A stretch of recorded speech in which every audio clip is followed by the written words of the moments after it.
Hello everyone, कैसे हो आप सब। स्वागत है आप सबका अपने यूट्यूब चैनल में मैथ्स बाय प्रदीप सर में। तो आप लोग जानते हैं कि हम यहाँ पर क्या करा रहे थे जखना, क्लास 10th की गणित पढ़ा रहे थे जखना। तो जो बच्चे हमसे जुड़ते आ रहे हैं जखना, जो एक दो बच्चे हैं जखना, वो हमसे पढ़ भी रहे हैं जखना, ऑफलाइन भी पढ़ रहे हैं जखना, ऑनलाइन भी पढ़ रहे हैं जखना। ठीक है, तो वो क्या करें जखना, अब इस क्लासों को आप लोग डेली देखना चालू कर दें जखना। मंडे टू फ्राइडे आपकी ये क्लासें मिलेंगी जखना। वीक में क्या है जखना, 5 दिन आपकी क्लासें होगी जखना, मंडे टू फ्राइडे हो जाएगी, है ना। तो हमने एक क्लास डाल दिया जखना, और हमने टारगेट दिया जखना कि 120 दिन में पूरी कक्षा 10वीं की गणित को खत्म करेंगे जखना। ठीक है, कक्षा 10वीं की गणित को 120 दिन में खत्म करना है जखना। तो इसीलिए हम डेली वीडियो आपको डालेंगे। मैक्सिमम 4 मंथ लगेंगे जखना, इस मतलब पूरा कक्षा 10वीं का गणित खत्म करने में। ठीक है, तो आपको जो भी ये वीडियो थोड़े लंबे भी हो सकते हैं जखना, क्योंकि यहाँ पर कॉन्सेप्ट भी समझाना होता है जखना, और आपको सिखाना भी होता है जखना। इसलिए आप लोग इस वीडियो को जो अब आगे आए जखना, तो इसको पूरा फुल वीडियो जरूर देखें जखना। ठीक है, तो चलो स्टार्ट करते हैं जखना आज की क्लास को। तो आज की क्लास में क्या पढ़ने वाले हैं जखना, प्रश्न नंबर 3 ये है जखना 4, 3.4 हमने खत्म कर दिया जखना। 3.5 है जखना,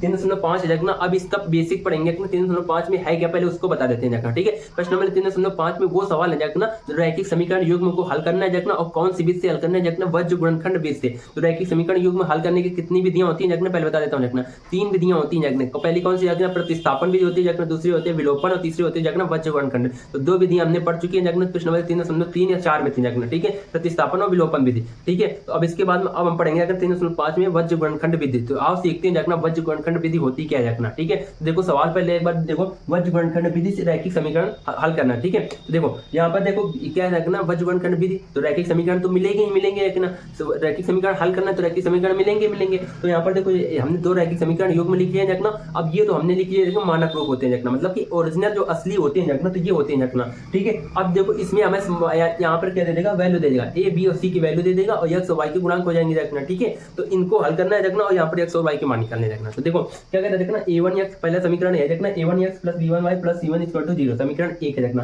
a2x plus b2y plus c2 equal to 0। अब देखो यहाँ पर बराबर में हमेशा 0 लेके चलना है जखना। जो अचर संख्या है जखना, कांस्टेंट नंबर होता है जखना, उसको हमें कहाँ रखना है जखना, बराबर की इधर रखना है जखना। ठीक है, बराबर में क्या करना है जखना, 0 लेके चलना है। आपको ये तरीका ध्यान रखना है जखना। ठीक है, वज्र गुणनखंड विधि में ये जब सवाल कराएंगे जखना, तो वहां पर भी ये पहले सिखा रहे हैं जखना, वज्र गुणनखंड विधि होती क्या है जखना। जब सवाल कराएंगे तो ये फार्मूला कोई जरूरत नहीं पड़ेगी, हम डायरेक्ट आपको बता देंगे जखना। आप डायरेक्ट देख कर आंसर बता दोगे जखना। ठीक है, देखो ये सवाल देखो, तो ये क्या है जखना, सवाल ये है जखना समीकरण 1 और समीकरण 2 है जखना। ठीक है, ये है जखना समीकरण 1 और समीकरण 2 है जखना। अब क्या करेंगे, 1 और 2 को हल करेंगे। तो ये जब भी आप देखो प्रतिस्थापन विलोपन में करते हैं जखना, प्रतिस्थापन में करते हैं जखना, x की वैल्यू निकाल लो या y की वैल्यू निकाल लो, समीकरण दूसरे पहले में पुट कर दो जखना। जिसकी वैल्यू निकालेंगे इस समीकरण से वैल्यू निकालेंगे, दूसरे में पुट कर देंगे। तो यहाँ पर भी क्या करना है, अब यहाँ पर लगाएंगे जखना विलोपन का है जखना, समीकरण 1 हमने लिख लिया, समीकरण 2 लिख लिया जखना। तो अब इन समीकरण में या तो x के मान बराबर कर लो, या तो y के मान बराबर कर लेते हैं जखना। ठीक है, तो इस समीकरण में हम करेंगे सिर्फ y के मान बराबर।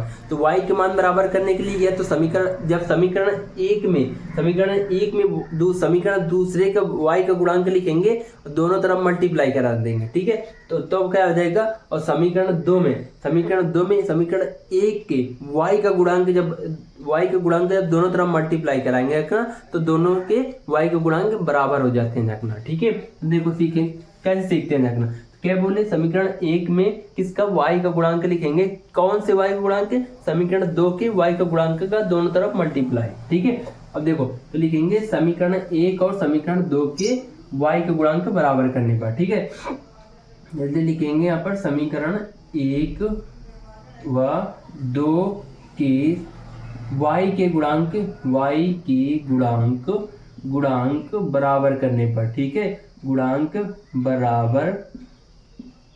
बराबर करने पर। ठीक है, इस प्रकार से लिखेंगे रखना। तो समीकरण 1 उठाएंगे रखना और लिखेंगे दोबारा, तो समीकरण है रखना, और इसको लिखा a1x plus b1y plus c1। तो अभी देखो समीकरण पहले लिखेंगे रखना। ठीक है, समीकरण 1 लिख लिया रखना, और समीकरण दूसरा लिखेंगे रखना, a2x plus b2y plus c2 इसको टू क्या चला। इसमें हमें क्या करना है देखना, y के गुणांक बराबर करनी है देखना। तो समीकरण 1 में किसका गुणा करेंगे देखना, और समीकरण 2 में किसका गुणा करेंगे। तो समीकरण 1 में y का गुणांक का, समीकरण 2 के y का गुणांक का गुणा करेंगे। तो समीकरण 2 की y का गुणांक है क्या रखना, यहाँ पर b2 है रखना, तो b2 का मल्टीप्लाई कराएंगे। ठीक है, और समीकरण 2 में y का गुणांक बराबर करना है देखना। तो समीकरण 1 के y का गुणांक उठाएंगे और गुणा कर देंगे। समीकरण 1 ये है देखना, इसका y गुणांक क्या है देखना, b1 है, सॉरी इसका मल्टीप्लाई इधर करा देंगे, इसका मल्टीप्लाई। अब जब इसका b1 और b2 का मल्टीप्लाई होगा समीकरणों में तो क्या आ जाएगा, बराबर के इधर वाले पक्ष में भी होगा, बराबर के उधर वाले पक्ष में भी होगा। तो इसको गुणा करा के देखते हैं क्या आएगा रखना, गुणा करा के देखते हैं रखना, फिर क्या आ जाएगा, तो इसमें इसका मल्टीप्लाई इसमें कराएंगे, इसका मल्टीप्लाई इसमें, इसका मल्टीप्लाई इसमें, और फिर इसका मल्टीप्लाई बराबर के इधर वाले में कराएंगे। तो करते हैं एक एक करके। तो यहाँ पर a1 और b2 इस प्रकार से करते हैं जगह, ठीक है। Plus b1 b2 y plus यहाँ पर क्या आ जाएगा b2 और c1, और बराबर में इधर जीरो में मल्टीप्लाई हो गया जाएगा ना b2 का, क्या आ जाएगा 0 आ जाएगा। तो ये जब मल्टीप्लाई हमने करा लिया तो इसको दूसरा ना समीकरण नाम दे देंगे समीकरण 3, ठीक है। अब इसी प्रकार समीकरण 2 में भी मल्टीप्लाई कराते हैं देखना, तो यहाँ पर b1 और a2 आ जाएगा। तो इसको पहले लिखेंगे a2, अब इसको लिखेंगे ना b1 x, ठीक है। प्लस अब इसको इसमें मल्टीप्लाई कराएंगे तो क्या आ जाएगा ना b2 और b1 y, ठीक है। अब इसका, अब देखो इसका इसमें मल्टीप्लाई कराएंगे तो क्या आ जाएगा ना, पहले लिखेंगे b1 और इंटू c2 बराबर क्या चल रहा है 0। इसका समीकरण चौथा नाम दे दिए। अब देखो समीकरण 3 और 4 में देखो क्या है, देखना y के गुणांक बराबर है b1 b2 आ जाएगा दोनों मल्टी। अब करते हैं देखना समीकरण 3 और 4 को घटाएंगे देखना, तो क्या करेंगे देखना समीकरण 3 व 4 को घटाएंगे। जब यहाँ पर y के गुणांक बराबर हो जाते हैं तो क्या करते हैं देखना, समीकरण 3 और 4 को घटा देते हैं, दोनों समीकरण को घटा देते हैं। 3 में 4 को घटाने पर, ठीक है। इस प्रकार से लिखेंगे घटाने पर, तो घटाएंगे देखना तो क्या लिखेंगे, इधर लिखते हैं देखना, ठीक है। इधर लिखेंगे देखो घटाते हैं देखना, तो यहाँ पर लिखेंगे समीकरण 3 है देखना और 4। तो समीकरण 3 जब 4 को घटाएंगे देखना, समीकरण 3 का जो इधर वाला पक्ष होगा लेफ्ट हैंड साइड होगा देखना, ये राइट हैंड साइड। यहाँ पर जब लेफ्ट हैंड साइड बोलते हैं देखना, इसको लेफ्ट हैंड साइड बोलते हैं देखना, इसको राइट हैंड साइड करते हैं, घटाते हैं देखना समीकरण 3 और 4 को। देखते हैं देखना समीकरण 3 पहले लिखेंगे, लेफ्ट हैंड साइड लिखेंगे और राइट हैंड साइड लिखेंगे देखना, ठीक है। तो लेफ्ट हैंड साइड को इधर देखो a1, यहाँ पर a1 b2 x प्लस है, प्लस है देखना, और यहाँ पर जो समीकरण घटाएंगे देखना उसके चिन्ह बदलेंगे, बाकी के चिन्ह नहीं बदलेंगे। तो समीकरण 3 को घटाएंगे, 4 को घटाएंगे देखना, 4 के चिन्ह बदल देंगे। यहाँ पर क्या देखना b1 b2 y प्लस यहाँ पर क्या है ना b2 c1 और इक्वल टू क्या चल रहा है 0। तो हमने बताया देखना लेफ्ट हैंड साइड को लेफ्ट हैंड साइड से घटाते हैं देखना समीकरणों को। तो यहाँ पर देखो लेफ्ट हैंड साइड इसका ये है देखना, और इसका लेफ्ट हैंड साइड ये है देखना, तो इसको घटाएंगे देखना। अब इसको घटाएंगे देखना, तो यहाँ पर देखो ये प्लस का देखना पहला पद, यहाँ पर माइनस ये प्लस है, यहाँ पर प्लस है, तो यहाँ पर ये प्लस है तो इसका चिन्ह बदल देंगे। इसके अंदर जब मल्टीप्लाई कराएंगे तो यहाँ पर अगर प्लस है तो इस माइनस, यहाँ पर प्लस है तो यहाँ पर माइनस, यहाँ पर प्लस है तो यहाँ माइनस हो जाएंगे। तो सारे पद क्या है देखना प्लस में, तो चिन्ह बदलेंगे, घटाएंगे तो माइनस में हो जाते हैं देखना।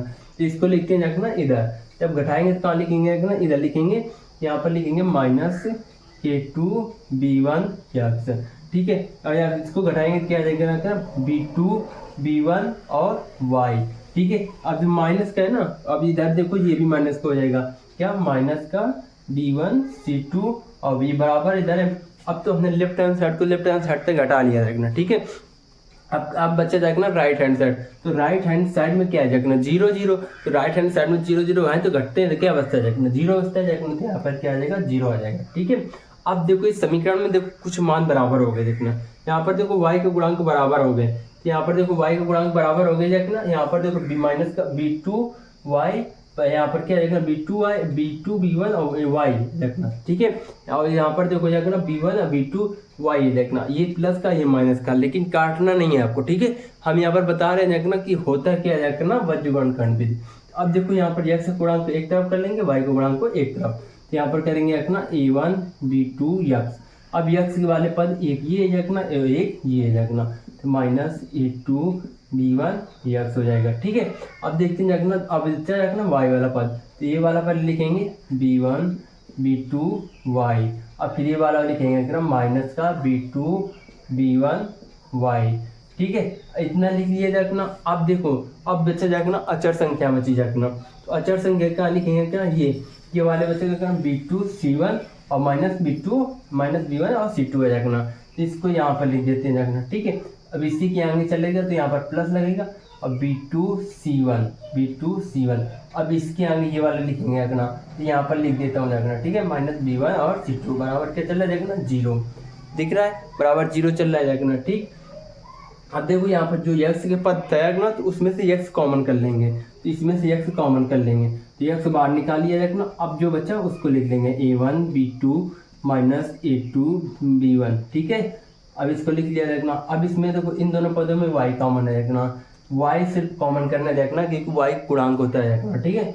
देखो y, ठीक है। अब यहाँ पर b1 और b2 माइनस b2 और b1 आ जाएगा ना, ठीक। इस प्रकार से लिख लिया जाएगा, ठीक। अब क्या करेंगे ना, अब जो अचर संख्या वाले बच्चे थे ना, उनको भी लिख देंगे, ठीक है।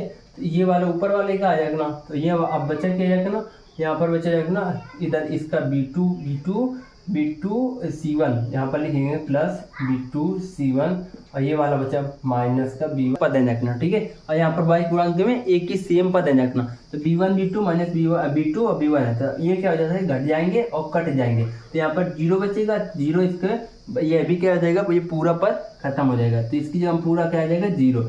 जब भी x का मान निकालेंगे तो क्या आ जाएगा a1 b2 minus a2 b1, ठीक है। इतना बच्चा जाकर ना x का गुणांक। अब देखिए ये पूरा खत्म हो गया। अब बच्चा का ये वाला अचर संख्या बची जाकर ना b2 c1 माइनस b1 और c2 इक्वल टू क्या चल रहा है ना, 0 चल रहा है ना। अब हमें x के वैल्यू निकालनी है, तो x के वैल्यू निकालनी है, तो x के साथ में कुछ मल्टीपल में जो बराबर को उधर जाते हैं जाकर भाग में जाते हैं जाकर। अब पहले देखते हैं जाकर इसके साथ में कुछ तो आए हैं, जो प्लस में है तो बराबर को उधर जाएगा, प्लस माइनस बदल जाते हैं जाकर, ठीक है। तो यहाँ पर देखेंगे x का मान निकालेंगे, x बराबर क्या करेंगे, सीधा इसका x का गुणांक को बराबर की तरफ भेजेंगे, तो बराबर की तरफ भेज दिया रखना a1 b2 माइनस a2 और b1।